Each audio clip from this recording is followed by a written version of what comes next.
mean, it may very well be that 10 years from now, people will pay $10,000 in cash to be castrated just in order to be affected by something.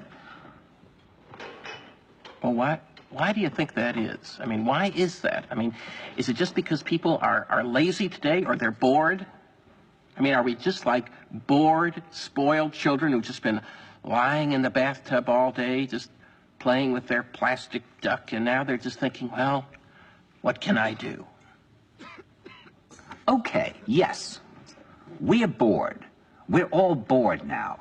But has it ever occurred to you, Wally, that the process that creates this boredom that we see in the world now may very well be a self-perpetuating, unconscious form of brainwashing created by a world totalitarian government based on money, and that all of this is much more dangerous than one thinks, and it's not just a question of individual survival, Wally, but that somebody who's bored is asleep, and somebody who's asleep will not say no? See, I keep meeting these people. I mean, just a few days ago, I met this man whom I greatly admire. He's a Swedish physicist, Gustav Bjornstrand, and he told me that he no longer watches television, he doesn't read newspapers, and he doesn't read magazines. He's completely cut them out of his life because he really does feel that we're living in some kind of Orwellian nightmare now, and that everything that you hear now contributes to turning you into a robot. And when I was at Findhorn, I met this extraordinary English tree expert who had devoted his life to saving trees. He just got back from Washington, lobbying to save the redwoods. He's 84 years old. He always travels with a backpack because he never knows where he's going to be tomorrow.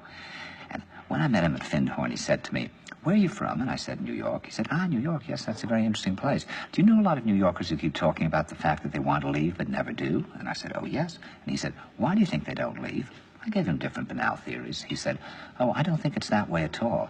He said, "I think that New York is the new model for the new concentration camp, where the camp has been built by the inmates themselves, and the inmates are the guards, and they have this pride in this thing they've built. They've built their own prison, and so they exist in a state of schizophrenia, where they are both guards and prisoners, and as a result, they no longer have, having been lobotomized, the capacity to leave the prison they've made, or to even see it as a prison."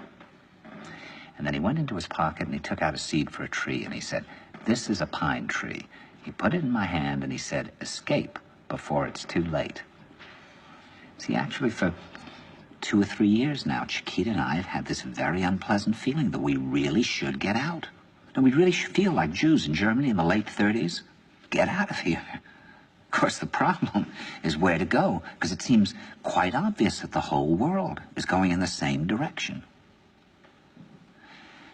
See, I think it's quite possible that the 1960s represented the last burst of the human being before he was extinguished, and that this is the beginning of the rest of the future now, and that from now on there'll simply be all these robots walking around, feeling nothing, thinking nothing, and there'll be nobody left almost to remind them that there once was a species called a human being, with feelings and thoughts, and that history and memory are right now being erased, and soon nobody will really remember that life existed on the planet.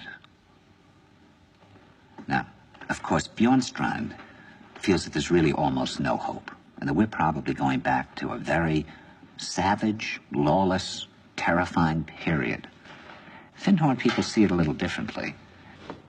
They're feeling that there'll be these pockets of light springing up in different parts of the world, and that these will be, in a way, invisible planets on this planet.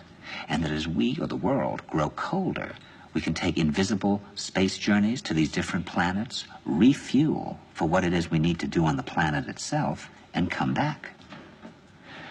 And it's their feeling that there have to be centers now where people can come and reconstruct a new future for the world.